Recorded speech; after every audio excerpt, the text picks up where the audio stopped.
अतीत में बेटा अरब प्रवासियों की एंट्री रोकने जैसे सख्त फैसले ले चुकी है, लेकिन अमेरिका जैसी सुपर पावर को इतने सख्त लहजे में जवाब देना साफ साफ बताता है कि ग्रीनलैंड के मुद्दे पर डेनमार्क ट्रंप के पैनलों को समझता है। ग्रीनलैंड को कब्जाने के लक्ष्य को लेकर ट्रंप साम दाम दंड भेद हर नीति को अपना रहे हैं। अब हम आपके सामने इन्हीं नीतियों का विश्लेषण करने जा रहे हैं।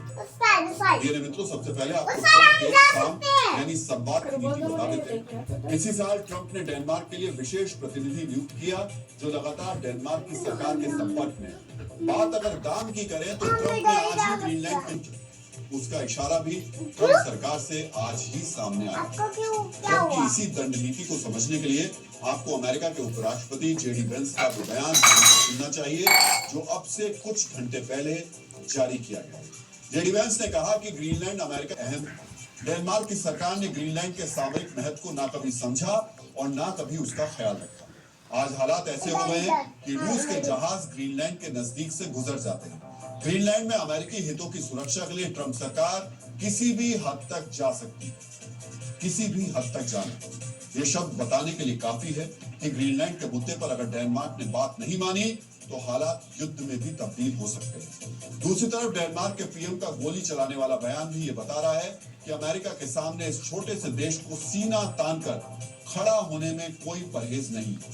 आखिर डेनमार्क को अमेरिकी शक्ति का डर क्यों नहीं सता रहा? इस सवाल का जवाब जानने के लिए आपको इस छोटे से देश का इतिहास गौर से पढ़ना और समझना चाहिए।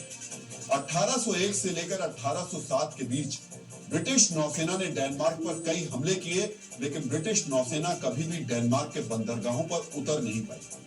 1848 से 1864 के बीच डेनमार्क पर जर्मनी की नजर पड़ी और जर्मन फौज ने लगातार हमले किए, लेकिन जर्मनी भी छोटे से डेनमार्क को हरा नहीं पाया।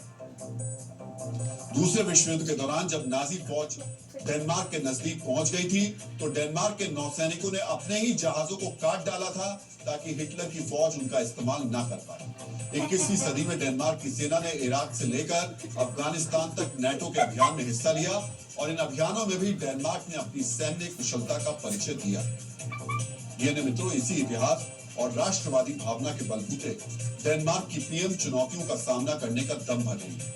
लेकिन जिस तरह ट्रंप ने वेनेजुएला से मादुरो को अगवा किया है, उसे देखकर लगता है कि अपनी हसरतें पूरे करने के लिए ट्रंप अब किसी भी हद को पार कर सकते हैं।